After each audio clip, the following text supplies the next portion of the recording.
డబ్బుందని గుడి కడితివా, హోదా ఉందని గుడి కడితివా, డబ్బులు ఎక్కైనవని గుడి కడితివే, డబ్బులు సంపాదించనిక గుడి కడితివే, హోదాను నిరూపించుకోవడానికి గుడి కడితివే, షరతులు వర్తిస్తాయి. ఈ సత్యం బాగా గుర్తుంచుకోండి.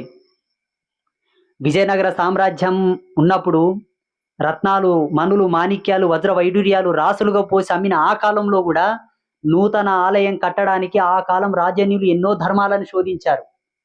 ఆ సేతు హిమాచల పర్యంతం రామేశ్వరం వరకు ఎంతో మంది స్థపతులను, గురువులను పిలిపించి వాళ్ళ యొక్క పర్యవేక్షణ లోపల ఆలయ నిర్మాణం చేశారు అప్పటి రాజులు. ఇప్పుడు పుట్టగొడుగులాక గుళ్ళు కట్టేస్తున్నారు, అర్థం కావట్లేదు అసలు. చర్చిలు, దర్గాలు, మసీదులు కట్టినట్టు ఆలయ పవిత్రతకే భంగం ఇది. దేవాలయాలు ఇప్పుడు డబ్బు సంపాదించుకోవడానికి కడుతున్నారు కొంచెం. అది ఎన్నడికి ధర్మం కాదు, బాగా గుర్తుంచుకోండి. అలా చేస్తే మాత్రం చాలా ఇబ్బందులు వస్తాయి. ఈనాడు నీకుందని కడుతున్నావు,